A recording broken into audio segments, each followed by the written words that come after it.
Bismillahirrahmanirrahim. Assalamualaikum warahmatullahi wabarakatuh. Alhamdulillah allazi fadala bani adam bi'ilmi wa amal. Wassalatu wassalamu ala nabiyina sayyidina Muhammadin adada ma fi ilmillah salatan daimatan bidawami mukilah. Amma ba'd. Hadratul muhtaromin summa ila hadratul kiram min jami'i saikhina ayuhal mukarramun sahibal fudala allazi yakhduruna fi hazal masjid jami'al manan hadanallahu wa iyyakum. Ayuhal ikhwan, subuh hari ini temanya itu membangun kesadaran bahwa adanya fitnah di dalam waktu kita. Jadi ketika kita melewati waktu kita itu, di dalamnya pasti ada fitnah. Sekarang kita kupas dulu makna fitnah dari sisi pemahamannya, bukan dari katanya. Jadi di tengah masyarakat, tengah-tengah kumpulan manusia atau masyarakat itu, fitnah itu diambil dari pemahaman. Ini makna, bukan kata ya. Kalau kata kan bisa fatana. Ini dari pemahaman maknanya. Orang-orang Arab dulu itu mengatakan fitnah itu disebut khozaf gitu, atau khozafa lah. Artinya menjelekkan seseorang, ingin menjelekkan seseorang, ingin menyingkirkan seseorang, ingin menjatuhkan seseorang, yang dilakukan dengan buhtanan, dengan kebohongan yang besar. Ya, jadi ketika ada orang niat nih untuk menjatuhkan seseorang nih, tapi bukan kebenaran, tapi dengan kebohongan dan kebuhtanan itu, ya. Nah, itu makna fitnah. Ya.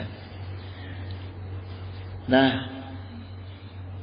setelah datang Islam, dengan kebiasaan orang Arab ini, kata fitnah itu diambil dari konatat al-fidatu wa zahabi gitu. Jadi kebiasaan orang-orang Arab itu ketika mau menguji perak dan emas itu diambil menjadi keterangan fitnah gitu, ya. Karena maknanya di sini ingin memisahkan antara yang baik dengan yang buruk, gitu. Ya. Kan emas itu sama perak tuh kotor banget gitu. Jadi disaring, diayak gitu. Nah, makanya timbullah kata fatana. Ya. Ya. Makna kata fatana ini dalam kaidah bahasa Arab kan nggak nyambung arti kosakata dengan makna gitu. Tapi kalau di dalam ilmu balaghah menjadi kalimat majaz, jadi kiasan. Jadi perbuatan orang-orang yang memisahkan baik buruknya emas dan perak itu dalam ilmu balaghah, ya, menjadi ilmu majaz, memisahkan antara amal baik dengan amal buruk gitu. Jadi harus dipisahkan memang fitnah itu. Dalam kehidupan sehari-hari kita, dalam waktu kita harus gitu, harus ada usaha untuk memisahkan perbuatan fitnah dalam diri kita, ya. Nggak usah ngurusin orang lain dulu lah, dalam diri kita aja. Karena perbuatan fitnah itu kuat kaitannya dengan azab api neraka. Ya, jadi dan yang paling susah ditobati, perbuatan fitnah itu yang paling susah ditobati. Ibarat kita dari sini saya jalan ke SPBU misalnya, bawa potongan kertas saya sobek. Sambil melangkah, sambil sobek, melangkah, sobek. Kemudian pulang nggak akan bisa saya susun lagi. Mesti ada potongan-potongan yang hilang, entah banyak, entah sedikit, nggak akan bisa kembali ke bentuk aslinya. Ya, karena itulah bahayanya fitnah. Ya. Maka fitnah yang sudah disebarkan itu akan susah dikembalikan. Orang mau minta maaf kayak apa juga kalau udah terlanjur membuat fitnah mah susah. Nyangkut terus pasti gitu. Ya. Maka Ibnu Manzur itu menerangkan bahwa fitnah itu mempunyai makna diantaranya ibtila, ujian. Ya. Yang kedua imtihan, cobaan. Ya. Percobaan. Kemudian ikhtibar, pelajaran. Jadi untuk orang-orang yang terkena fitnah, nah dia sedang menghadapi 3 perkara itu. Ya, bukan yang memfitnah, tapi orang yang terkena fitnah itu dia sedang menghadapi 3 perkara tadi, sedang menghadapi ujian, sedang menghadapi percobaan dan pelajaran gitu, ya. Ada contoh yang paling gampang itu, misalnya orang-orang yang suka mengajak maksiat. Nah, orang-orang yang suka mengajak maksiat itu sama kaidahnya dengan orang-orang yang menyebarkan fitnah. Gitu. Ya. Jadi fitnah tidak harus dengan buhtanan tadi. Tapi ketika dia menyebarkan fitnah, mengajak maksiat kepada orang lain sama dengan dia sedang berbuat fitnah. Itu karena orang yang diajak maksiat itu sama dengan dia sedang melakukan fitnah. Ya, ketika dia mengikuti, dia akhirnya terkena fitnah. Ya, jadi orang-orang yang menyebarkan dan mengikuti maksiat itu sama-sama mengalami ujian, pelajaran, cobaan. Jadi perlunya kita mengantisipasi, artinya dalam waktu kita itu harus kita pahami, kita sadari, kita harus jaga diri dari perkara fitnah. Ya. Bukan hanya jaga mulut, bukan hanya ngejelekin orang lain gitu, tapi mengajak orang maksiat juga sama dengan fitnah. Ya. Wa qala Allah Ta'ala innal ladzina fatanul mu'minina wal mu'minat. Jadi Allah Ta'ala berfirman dalam Buruj ayat 10, orang-orang yang mendatangkan cobaan, maknanya di sini bisa juga mengajak maksiat ya, kepada orang mukmin laki-laki dan orang perempuan orang mukmin perempuan, tsumma lam yatubu falahum azabu jahannam gitu. Kemudian mereka tidak bertobat, maka bagi mereka azab jahanam. Itu jemaah. Nah ini azab jahanam itu yang dimaksud adalah walahum azabul harik. Jadi azab neraka yang membakar. Ya. Jadi maksudnya itu kalimat ini azabul harik itu dibakar di atas api neraka. Bukan kayu bakarnya. Kalau bahan bakar api neraka itu ulama, mujahidin sama orang dermawan. Ya, itu. Jadi jangan merasa saya udah jadi ustadz aman, jadi kiai aman. Enggak, justru jadi kayu bakarnya. Orang kafirnya yang dibakar di atasnya. Ya, gitu. Jadi angus duluan tuh. Gitu ya. Nah, jadi dalam kitab Tahzibul Lughah maknanya azabul harik itu azab di atas api neraka ya. Jadi gini jamaah, singkatnya kita sudah memahami ya secara makna kata fitnah itu ya. Nah sekarang kita bedah kata waktu. Kalau saya telah secara singkat bahwa keterangan waktu kemarin itu adalah waktu kita. Keterangan waktu kemarin itu adalah waktu yang sudah jadi milik kita. Kita kemarin itu dapat apa ya, itulah milik kita. Ya. Mau bahagia, mau cilaka, ya itulah milik kita. Gitu. Itu waktu yang kemarin. Kalau yang hari ini itulah yang umur kita. Jadi ketika kita bangun tidur, inilah umur kita. Kita sudah harus mulai mengontrol diri. Jadi sa'atan fasya'atan, dari waktu ke waktu itu jangan sampai lengah. Bahwa kita tadi di awal sudah diingatkan di dalam waktu kita itu ada fitnah. Ya, jadi sudah mulai itu kita melangkah itu harus dibarengi dengan kewaspadaan. Hari ini. Kalau besok itu orang banyak mengatakan harapan kita. Enggak. Besok itu kalau pemahaman saya adalah ajal kita. Batas akhir waktu kita. Itu yang harus kita tanamkan pemahaman. Supaya apa? Supaya kita itu menjaga jangan sampai selesai hidup kita itu, umur kita selesai dalam keadaan maksiat. Jadi kita harus tanamkan. Besok itu ajal kita. Bukan harapan. Banyak yang saya baca itu di buku-buku, bukan ya di buku-buku umum, bahkan di buku-buku karangan Arab, agama juga, karangan manusia mengatakan besok itu harapan. Enggak.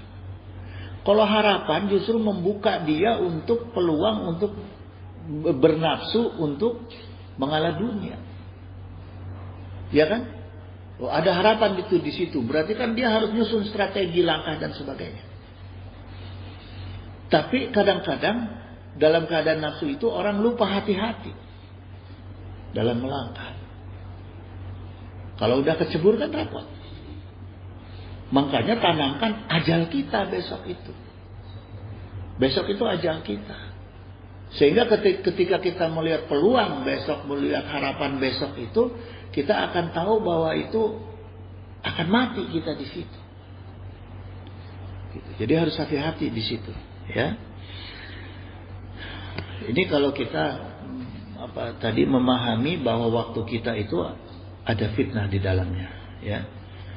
Kemudian jamaah sekalian, dalam konteks bahasa Arab, ya, makna kata waktu ini setelah saya pelajari, ya, saya mutalaah, kita mendapatkan sesuatu makna pemahaman yang menyatu dengan waktu kita. Itu dalam bahasa Arabnya disebut azali. Ya. Nah ini kalau ngaji memang benar-benar memutalaah kitab, itu kita akan ketemu hal-hal baru, hal-hal yang membuat kita itu terbuka lebih iman dengan ilmu, gitu, ya. Dalam bahasa Arab ada disebut kata azali.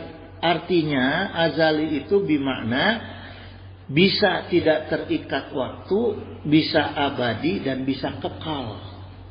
Ini dalam makna bahasa Arab. Ya. Jadi satu kata bahasa Arab itu bisa 3 makna azali itu. Ya. Nah, kata azali itu kan mendorong manusia itu untuk menguasai waktu.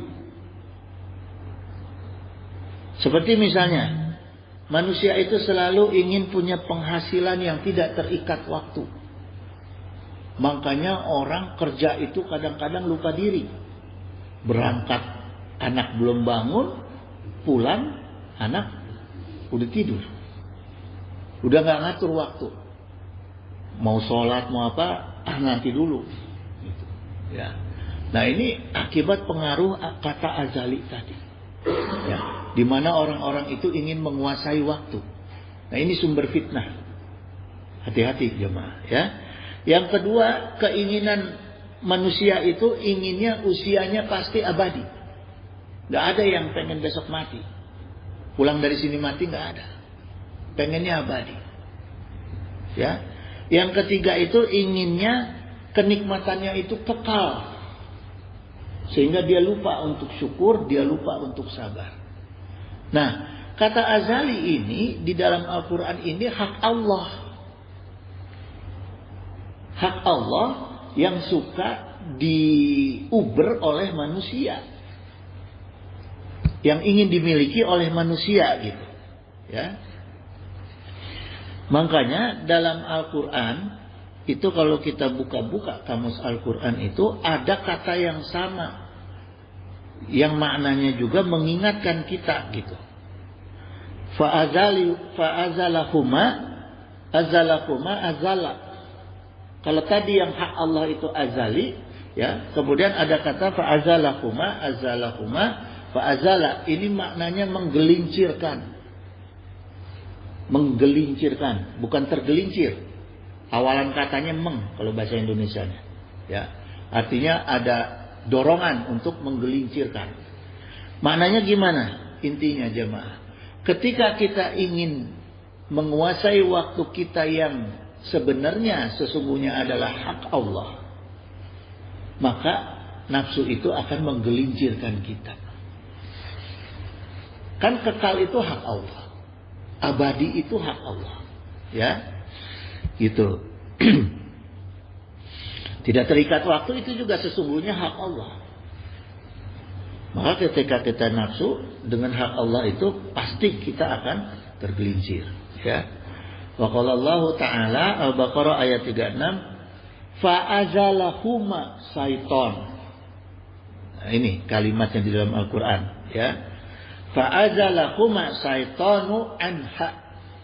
Jadi maka keduanya digelincirkan oleh setan dari surga. Ini dipakai keterangan di dalam Al-Quran untuk menceritakan tergelincirnya Nabi Adam alaihissalam dengan istrinya. Pakai azala, ya, itu. Fa'akhrajahuma mimma kana fihi, gitu. Maka dikeluarkan mereka dari keadaan semula. Ya, ini maknanya kita harus benar-benar hati-hati dalam perkara memanage waktu, ya, yang terkait dengan fitnah di dalam waktu kita itu supaya kita tidak tergelincir. Gitu. Pertama, rumus pertamanya ya itu kita ingat, pisahkan dulu mana hak-hak Allah, mana hak-hak makhluk. Gitu. Jadi jangan, hati-hati, jangan kita ada ambisius, ada ada nafsu untuk mengambil hak Allah, ya, gitu. Kemudian jemaah sekalian, sebenarnya pemahaman tentang bagaimana kita mensikapi fitnah yang ada di dalam waktu kita, Allah itu sudah memberikan sudah memberikan pelajaran nih untuk kita, peringatan yang bentuknya pelajaran, ya. Itu yang gampang sekali dicerna dan yang sering disampaikan oleh para ulama, para kiai, gitu. Hanya kadang saya ngedengarnya belum sampai, gitu. Artinya belum surat tersebut, ayat tersebut disampaikan, tapi belum sampai pada tujuan Allah yang sesungguhnya, ya. Karena Quran itu kalamullah, jadi nggak bisa sekedar ditelaah dengan akal manusia tanpa alat-alat, ya. Misalnya dalam Quran surat Al-Asr, kita semua kan udah paham semua tuh, ya. Bismillahirrahmanirrahim, wal asr. Jadi demi masa, wawunya ini wawu qasam. Wawu qasam ini yang menerangkan bimakna sumpah. Huruf qasam itu ada 3, ya. BTW gampangnya malah. Between misalnya BTW, ya. Ba, ta, waw. Ya. Itu ada 3 huruf qasam. Nah, jadi ketika ada keterangan waktu di depannya, tapi di depannya itu sebelum menjelaskan keterangan waktu ada 3 huruf tadi, ba, ta, dan wa, itu artinya huruf tadi menjadi sumpah. Wallahi, sumpah, ya, karena ada keterangan waktu, misalnya wasamsi, sumpah, wadduha, sumpah, karena di depannya keterangan waktu, ya. Di depannya huruf qasam tadi, yang 3 huruf tadi, ya. Jadi billahi tallahi wallahi itu demi Allah artinya. Ya. Kalau jamannya aksam. Gitu, cuma wal fajri jadi sumpah demi fajar misalnya gitu ya. Nah, kemudian bismillah.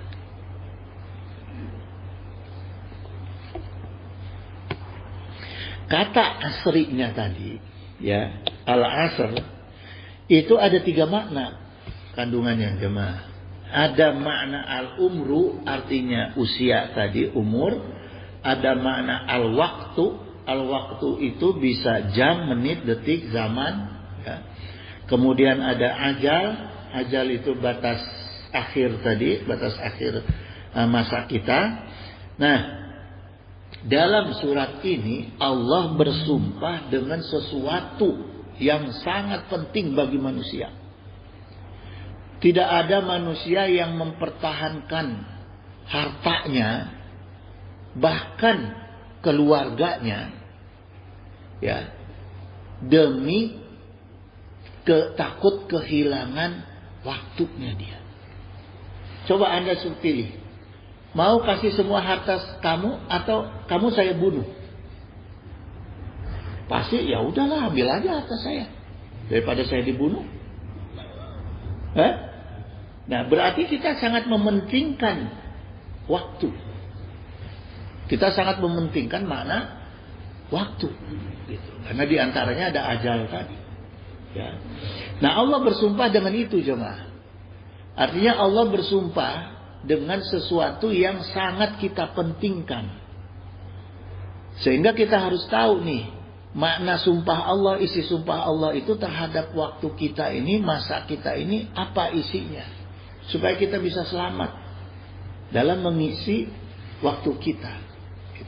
Mengisi masa kita. Ya. Selanjutnya kalimatnya ini jawabul qasam. Jawabul qasam yang menjawab sumpah Allah. Kalimat yang menjawab sumpah Allah itu innal insana. Ya. Innal insana. Inaknya ini taukid, menekankan, ya. Artinya benar-benar, sungguh manusia itu benar-benar, ya. Lafi husrin. Lamnya ini 1 harokat, faknya 2 harokat. Berarti lam 1 harokat itu taukid. Sungguh-sungguh juga artinya. Ya. Gitulah fi-nya itu artinya di dalam husrin. Husrinnya itu merugi. Jadi satu kalimat ini aja, wal asri innal insana lafi husrin. Ini maknanya Allah itu bersumpah sungguh-sungguh pasti manusia itu merugi. Kalau Allah udah sumpah dan menekankan pasti, orang aja kalau udah ngomong begitu kita percaya nggak? Ente ini bakal untung nih. Ane sumpah nih, pasti ente untung. Cemplungin modal, pasti nyemplungin modal. Ya kan? Padahal ketipu. Tapi ini yang ngomong Allah. Kalau Allah yang ngomong kan nggak mungkin nipu, gitu. Udah tegas, ya. Nah, husrinnya, meruginya ini menjelaskan kata rugi itu ada beberapa di dalam Al-Quran. Kata rugi yang digunakan husrin ini rugi yang diakibatkan oleh kerusakan. Kerusakan bumi, kerusakan ekonomi, kerusakan moral, kerusakan agama. Artinya kerugian yang ditimbulkan oleh kerusakan, perbuatan yang merusak. Kalau dalam fa'alanya itu perbuatan, fi'ilnya itu, ya, perbuatan yang merusak, gitu. Ya, jadi atau kalau misalnya individu tuh udah rugi secara dagang, barangnya rusak, udah nggak bisa balikin untung lagi, susah tuh, ya, gitu loh. Nah. Rugi itu ada yang bentuknya khosaro. Kalau khosaro itu ya untung dagang lah, beli 100 jual 90, rugi material, nah itu khosaro gitu, ya. Khosirina misalnya, khosirina itu rugi karena orang-orang yang memubazirkan waktunya dia, memubazirkan kenikmatannya dia, itu khosirina, ya. Gitu. Jadi prinsipnya orang itu semakin banyak memubazirkan yang ada di dirinya, semakin besar kerugiannya. Kemudian Allah Ta'ala berfirman, qul hal nunabi'ukum bil aksarina amala, gitu. Katakanlah wahai Muhammad, apakah akan kami beritahu kepadamu tentang orang-orang yang paling merugi? Ini Allah jelaskan. Siapa orang-orang yang paling merugi dari perbuatannya itu? Allazina dola sa'yuhum fil hayati dunya. Orang-orang yang mensia-siakan perbuatannya dalam kehidupan dunia. Nah, itulah orang yang paling merugi. Gitu. Jadi perbuatannya itu sia-sia, ya. Sedangkan wahum yahsabuna annahum yuhsinuna sun'an. Sedangkan mereka itu merasa bahwa perbuatan mereka itu baik. Nah, ini orang yang paling merugi ketika dia tidak memikirkan dulu tindakannya. Perbuatannya itu dianggap baik dulu. Itu orang yang paling merugi. Terutama dalam perkara dunia. Orang kan suka nganggap baik aja kalau dalam perkara dunia. Ya, makanya harus ada awalan dalam melaksanakan perkara itu dengan dampingan agama dan ilmu itu, gitu. Supaya kita tidak merasa baik aja dalam perkara dunia, ya. Nah, kemudian dalam kaidah ini, ya, sederhananya saya pikirkan bahwa intinya jangan kita memisahkan akidah, syariah dan muamalah dalam langkah kehidupan kita, mengisi waktu kita. Supaya kita tidak terjebak dalam fitnah di dalam waktu kita, jangan memisahkan akidah, syariah dan muamalah, ya, di waktu-waktu kita itu. Karena apa, jemaah? Karena akidah itu iman yang menunjukkan kebenaran Islam. Artinya apa? Kita harus tetap beriman kepada Islam. Kalau ada orang-orang yang mengiming-imingi yang lebih baik dari Islam, nggak mungkin. Pasti tidak mungkin, ya. Kedua, syariah. Syariah itu adalah hukum-hukum yang menunjukkan keadilan Islam. Makanya jangan menyepelekan perkara syariah, perkara fikih, ya. Terus yang ketiga adalah muamalah. Muamalah itu tatanan cara hidup sesama umat manusia. Ini pun diatur oleh Islam. Supaya kita bisa memenuhi kehidupan sehari-hari kita sesuai dengan tuntunan agama yang tidak menyesatkan. Gitu, ya. Bukan tuntunan manusia, jemaah. Maka dalam kaidah usul fikih, ya, itu ada ulama katakan begini, al-mani'u huwa mayulzimu min wujudihi, gitu. Jadi ini hukum kaidah fikihnya. Kaidah fikih al-mani itu maksudnya pencegahan. Maka ada sifat, ada nama Allah, 99 nama Allah yang Asmaul Husna, al-mani. Al-mani itu artinya mencegah, ya. Allahul al-mani, mencegah. Mencegah sesuatu yang menyebabkan hilangnya hukum. Itu dalam konteks fikih, ya. Itu mencegah. Misalnya begini, jemaah. Yang paling gampang begini. Ada kisos potong tangan. Itu hukum yang harus ditegakkan. Kisos hukum potong tangan, ya. Tapi karena yang dicuri oleh si pencuri itu harta bapaknya, maka terjadi hukum al-mani. Qaidah al-mani. Tidak harus dipotong tangan. Karena yang dicuri adalah punya bapaknya. Nah, ini qaidah al-mani. Fikih Islam itu sampai ngatur kayak gitu, jemaah. Ya, jadi kalau kita buka-buka ilmu Islam itu makin bodoh kita. Makin banyak ternyata, bukan makin habis. Kalau kita belajar kimia kan makin lama makin selesai, makin habis. Kalau Islam enggak. Makin dalam, makin dalam. Makanya ada aturan agama itu thalabul ilmi dari mulai pangkuan sampai akhirat. Nggak akan kita bisa menggali ilmu Islam dari mulai kita dilahirkan sampai meninggal selesai, nggak akan bisa. Gitu. Karena Islam itu yaitu ilmunya, jemaah. Ya. Nah kemudian butlanas sababi gitu, atau almani itu menyebabkan batalnya sebab. Nah itu jemaah. Jadi jangan sampai begini, agama itu rusak, kebaikan manusia itu rusak, kesejahteraan manusia itu rusak ketika ada orang-orang yang berusaha memisahkan perkara dunia dengan perkara agama. Jangan bawa-bawa agama ke politik. Jangan bawa-bawa agama ke negara. Loh. Ente mau negara ente kacau atau mau bagaimana? Ya kan? Mau negara ini jadi negara simsalabim mungkin. Ya, semua akan jadi rusak. Yang nggak bisa dirusakkan orang yang nggak berani sampai sekarang, yang benar-benar dijaga sama Allah, kan hukum Allah. Berani nggak coba ada segelar setinggi apa gelar manusianya itu? Sekarang berani nggak utak-atik Al-Quran? Nyoba-nyoba ada, tapi kemudian selesai lagi. Ya, itu perkara hukum agama. Makanya kalau mau negara ini tetap benar, tegakkan hukum agama. Karena kalau kita cerita cuma MK kan bisa dirubah. Cerita cuma MA bisa dirubah.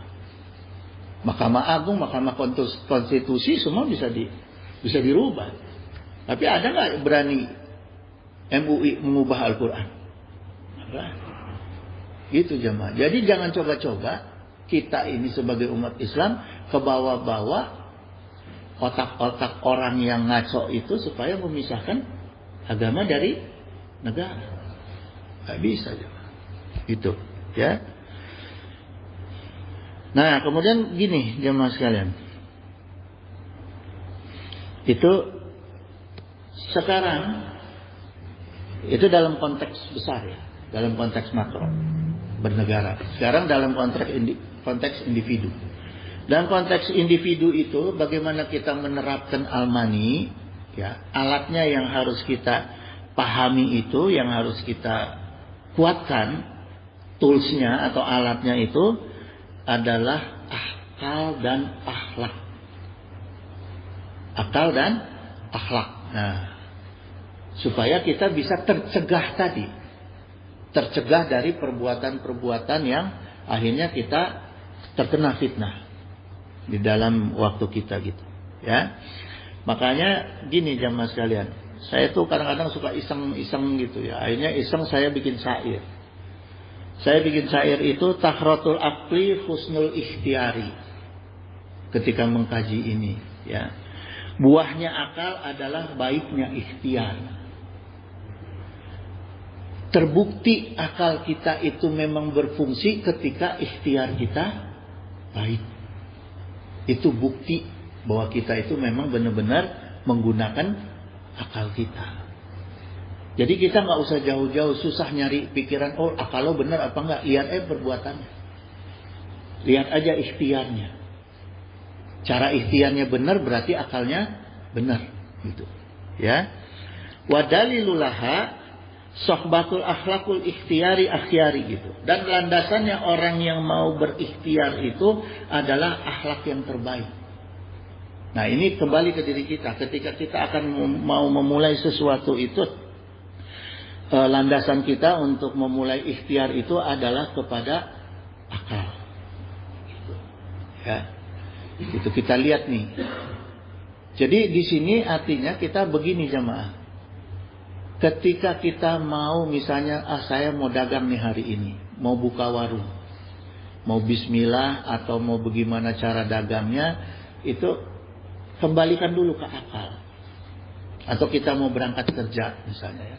Kembalikan dulu ke akal supaya akal itu sudah mempunyai rencana tuntunan yang baik, jalan yang benar. Saya mulai masuk kerja jam 7 sampai pulang nanti jam 3 misalnya. Ya, apa saja yang akan saya lakukan, rutinitasnya apa? yang tidak boleh terjebak bagaimana, yang tidak boleh salah bagaimana. Itu kan akal yang ngatur. Kita harus sudah punya tuh perencanaan untuk yang sesuai dengan akal yang baik, ya. Gitu. Adapun nanti kepleset ya itu kan namanya ada setan. Tapi kita sudah membangun dulu fondasinya. Kita sudah membangun dulu fondasi rencana baik kita. Gitu. Jadi baik itu harus ada rencananya, jemaah. Gak bisa gak ada rencana. Kenapa kita harus thalabul ilmi? Supaya kita bisa membuat rencana baik. Gitu. Thalabul ilmi itu bukan untuk hahihi. Ya, supaya kita bisa membuat rencana baik dalam hidup kita. Itu perlunya thalabul ilmu, gitu. Ya.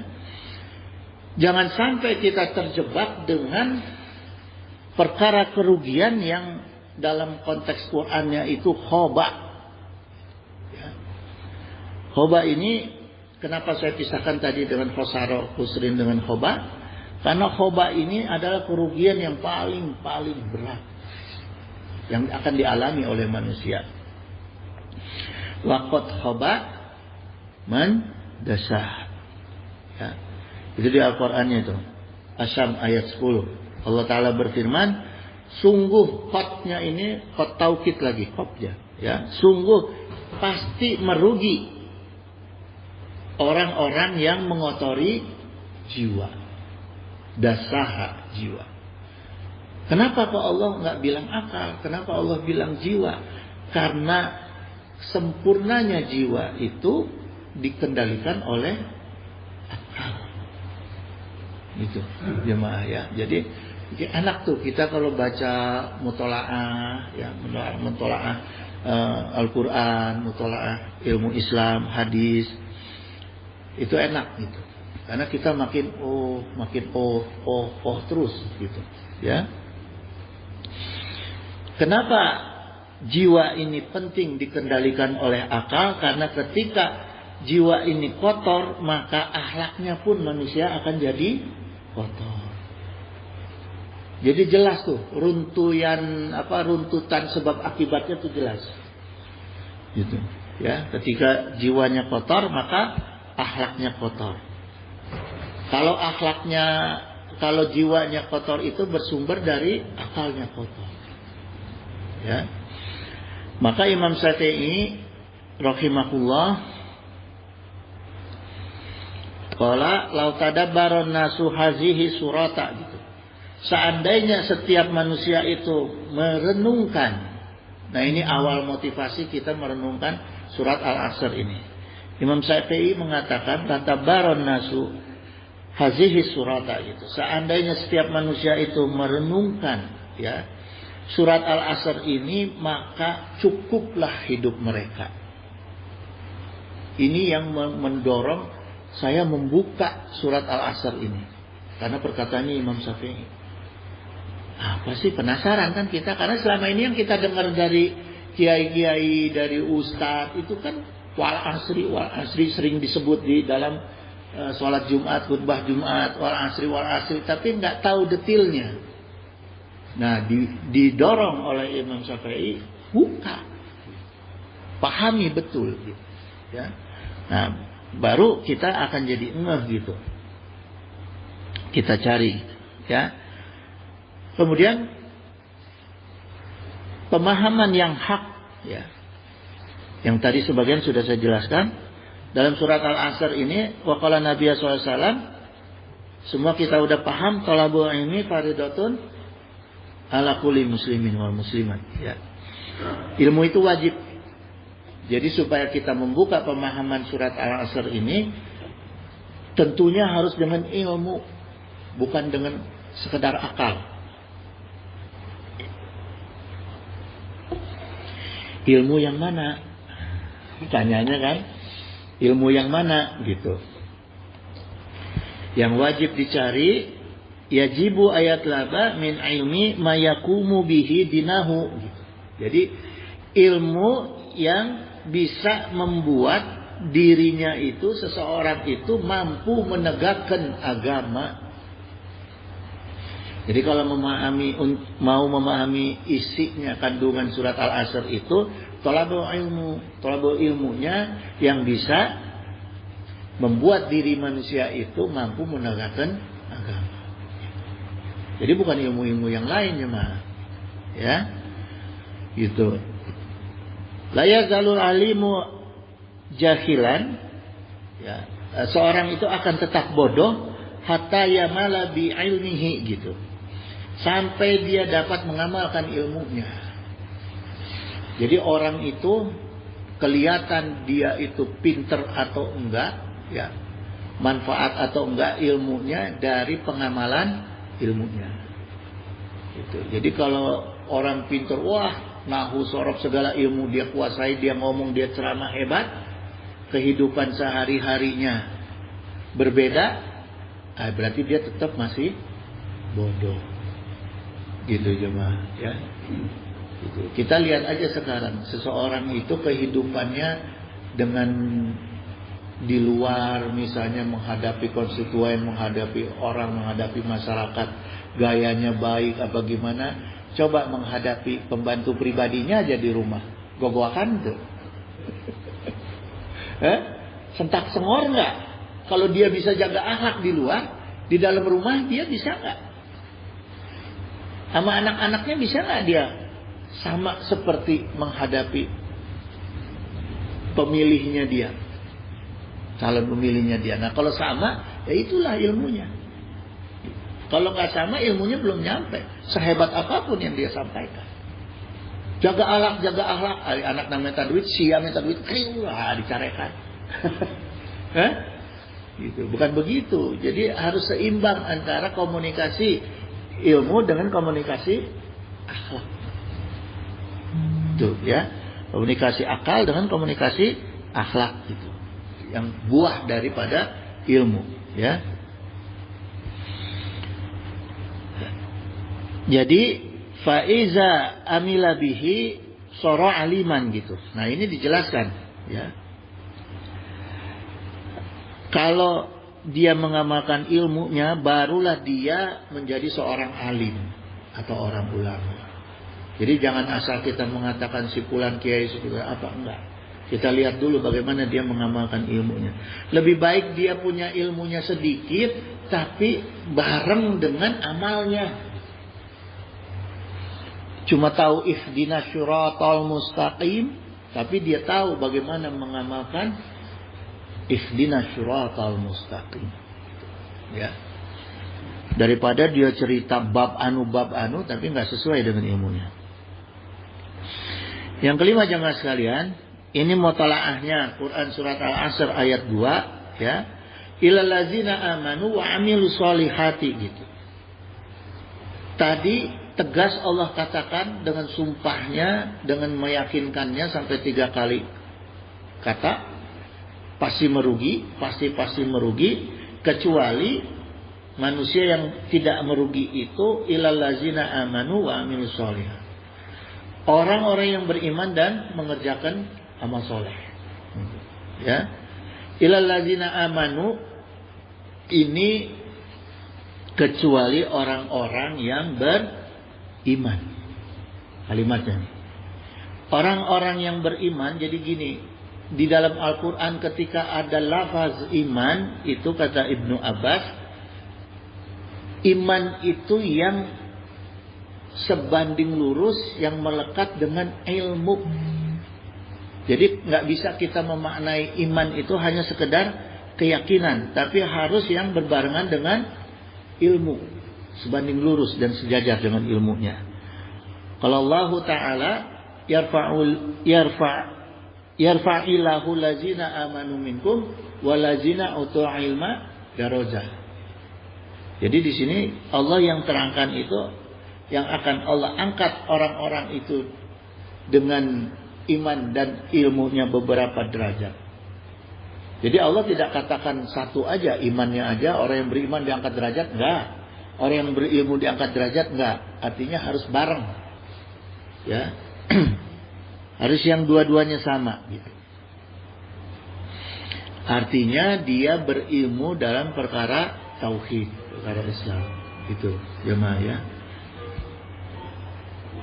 Jadi belum tentu orang-orang yang lulus ITB, lulus Oxford, lulus universitas-universitas hebat di dunia, belum tentu Allah angkat derajatnya.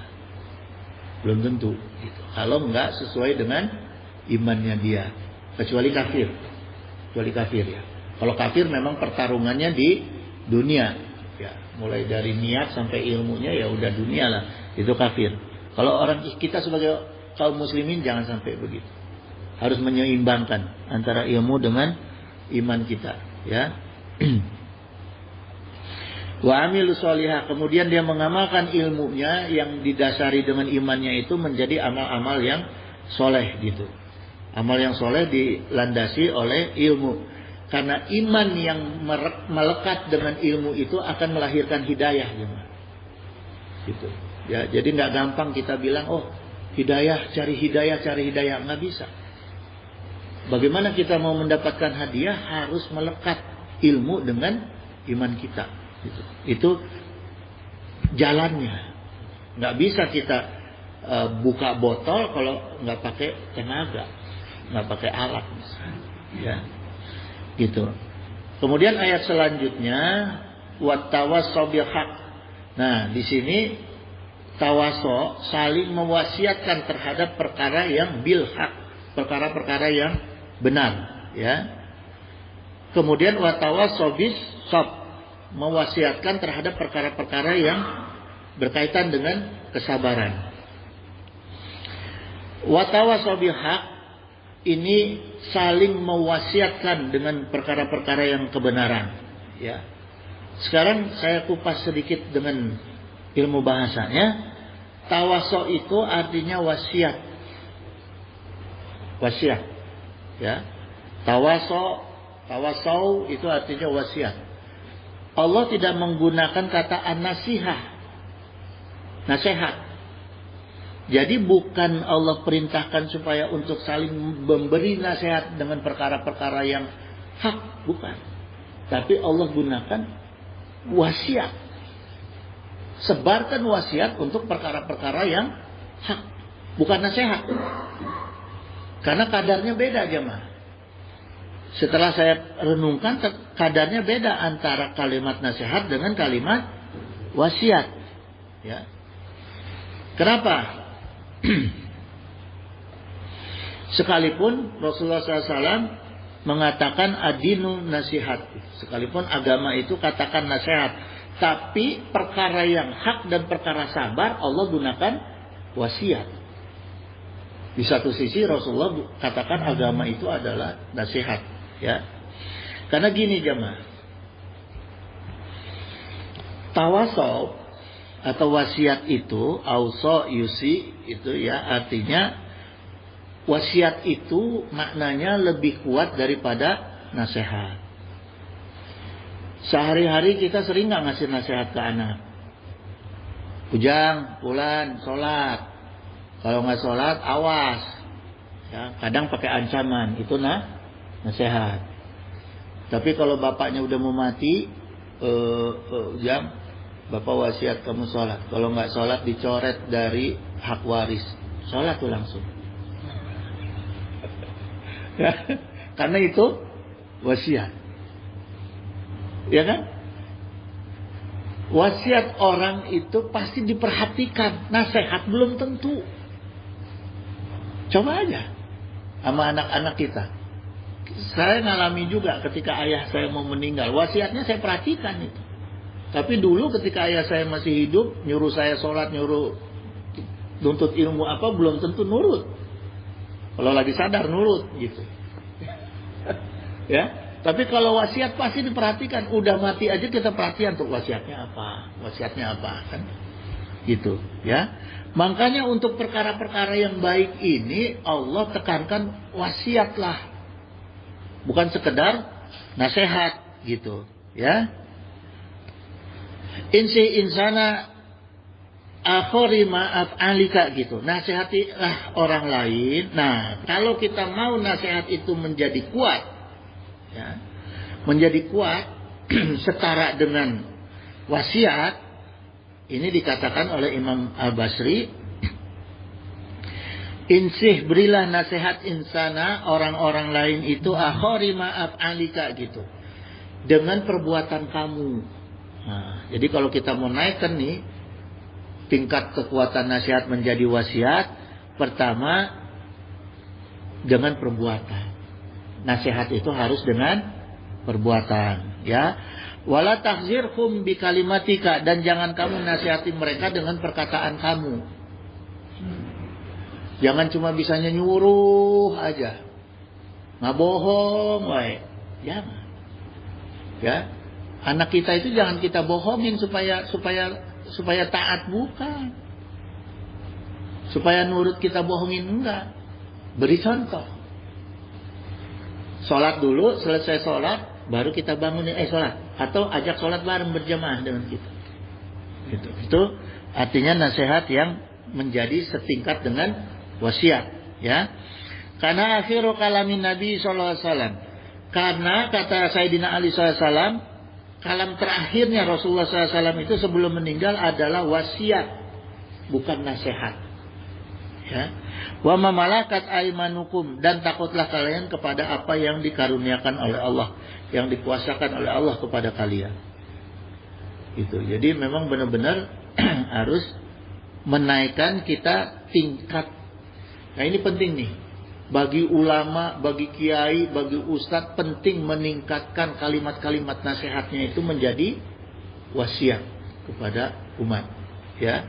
Jadi kasih contoh dulu, jangan kebanyakan nyari amplop, ya. Kasih contoh dulu yang benar. Nah kemudian dalam kitab Jami' al-Ulum wa al-Hikam, ya. An-nasihatu kalimatu yu'abbaru biha, ya, an jumlatin hiya iradatul khairi lil mansuhi lahu, gitu. Jadi nasihat itu adalah kalimat, ya, yu'abbaru, kalimatu yu'abbaru, kalimat yang disampaikan kepada seseorang, ya, tentang ungkapan keinginan orang yang dinasihatinya itu menjadi baik, yaitu nasihat, ya. Jadi yang disebut nasihat itu apa yang kita sampaikan dengan tujuan supaya orang itu menjadi baik, gitu, ya. Jadi nggak ada nasihat pakai perkataan bohong, nggak ada, karena nggak akan jadi baik orang, ya. Jadi beri nasihat, ngasih nasihat, tapi lawakannya banyak, nggak akan jadi baik, gitu, ya, gitu. Karena perkataannya ada ditambah-tambah dengan yang sifatnya tidak baik, maka nggak akan jadi baik, ya, nggak akan jadi soleh orang lain itu, ya. Nah, kemudian jemaah, dalam surat ini, ayat ini terakhir kalimatnya adalah watawasobis sob, ya. Allah berwasiat tentang kesabaran. Bagaimana penjelasannya sekarang? Ya, penjelasannya itu sesuatu, ya, yang menyebabkan manusia akan tertimpa kerugian itu adalah ketidaksabaran. Itu. Jadi makanya di sini Allah tegaskan untuk menghindari kerugian ya harus sabar, gitu. Sabarnya juga harus dengan wasiat. Penekanannya dengan wasiat kepada diri sendiri, ya. Karena gini jemaah, tanpa kesabaran itu iman akan hilang, ilmu nggak akan dapat, soleh jadi salah. Kalau kita nggak sabar, ya, itu kita paham itu. Sekali kita nggak sabar berarti, saya ulangi, iman hilang, ilmu nggak dapat, soleh jadi salah, kebenaran nggak akan datang. Gitu. Jadi yang paling penting itu makanya Allah tegaskan sabar, gitu, ya. Makanya faedah sabar itu cek ulama ana sabra min asbabil falahil wa faus. Sabar itu termasuk sebab-sebab datangnya kebahagiaan. Ya, sabar tuh. Jadi sabar itu sendiri maka dirumuskan oleh ulama, sabar itu sendiri membutuhkan kesabaran. Ya, as-sabru yu'inu ala kulli amalin gitu. Sabar itu akan membantu untuk melakukan segala amal. Supaya mudah amal-amal kita harus mau bersabar gitu. Ya. Itu jemaah. Nanti gini, kira-kira udah paham ya? Kalau kita kupas sholat al-asri ini, kira-kira udah bisa kuat ya? Nah, sedikit lagi nih sebelum saya tutup, dalam Zubatut Tafsir min Fathil Qadir ya, dijelaskan dalam kitab ini, ya ayyuhallazina amanus biru ya.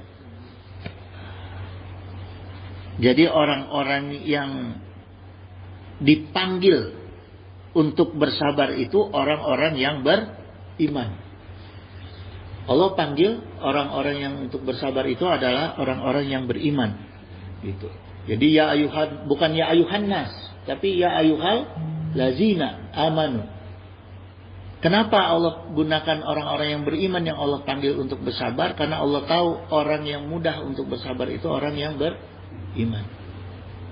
Sabar bagi manusia umum susah. Gitu. Jadi harus juga dibarengi dengan kekuatan iman untuk bersabar, ya.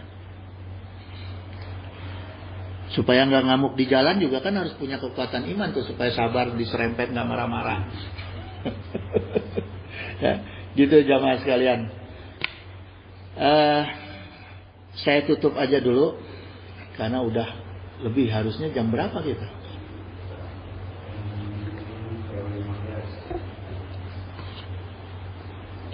Udah lewat berarti ya.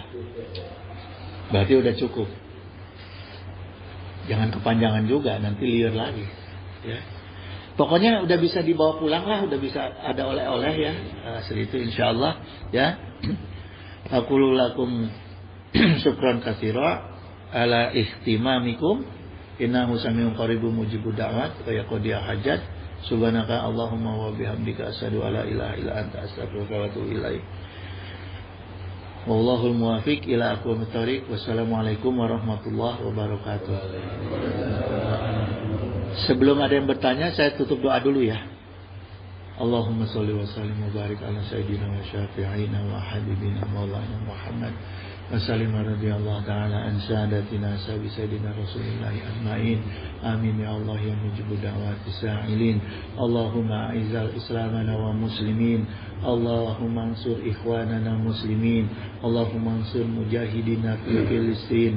Allahumma ansur mustad'afina fi Filistin wa fi baladi Sami wa fi kulli makani wa waqtin. Allahumma ahliki khafaratal musyrikin. Allahumma damiril yahudi. Allahumma anta rabbi la ilaha illa anta khalaqtani wa ana abduka wa ana ala ahdika wa ahdika mastata'tu a'udzu bika min syarri ma sana'tu wa bu'u laka bi ni'matika alayya wa bu bi dzambi faghfirli fa innahu la yaghfiru dzunuba illa anta. Allahumma ahyina ala dinil Islam wa amitna ala dinil Islam wa nas'aluka imanan qawiyyan maqbulan fil hayati wa 'indal mamati wa ba'dal mamati wa na'udzu bika minasyirk wa fisqi wa dalalati wa syirqi wa nifaqi birahmatika arhamar rahimin. Allahumma salimna wa walidina wa auladana wa ikhwanana wa ahbabana wa zawjatina min jami'il mahawi fid dunya wa akhirah wa ahwali ma istajib ya Allah ya mujibud da'wati sa'ilin. Allahumma inna nas'aluka minan ni'mati tamamaha wa minan ismati dawamaha wa minan rahmati sumulaha wa minan afiyati husulaha wa minan aishi ardadah wa minan umuri asadah wa minan isani atamah wa minan in'ami a'amah wa minan fadli azabah wa minan lufi anfa'ah Allahumma kun lana wa la takun alaina. Allahumma ihtim bi sa'adati ajalana wa haqiq bi ziyadati amalana wa akhrun bil afiyati huduwana wa asalana wa za'ila rahmatika masyirana wa ma'alana wa subasijali afika ala zunubina wa muna alaina bi islahi uyubina wa za'ali taqwa zawdana wa fi dinika istihadana wa alaika tawakkulana wa atimadana wa thabitna ala nahjil istiqamah wa izna fid dunya min mujibati nadamati yaumil qiyamah wa hafif anna siqla awzar warzuqna aisyata abrar waqfina wasrif anna sarar asrar wa'tik riqabana wa riqaba abaina wa ummahatina wa ikhwanina wa walidina wa ashiratina wa zawjatina birahmatika ya azizu ya ghafaru ya syataru ya halimu ya jabbaru ya Allah. Ya Allah, Ya Rahman, Ya Rahim, Ya Arhamar Rahimin. Innaka ala kulli syai'in qadir wa bi ijabati jadir. Subhana rabbika rabbil izzati amma yasifun. Wassalamun ala mursalin walhamdulillahi rabbil alamin.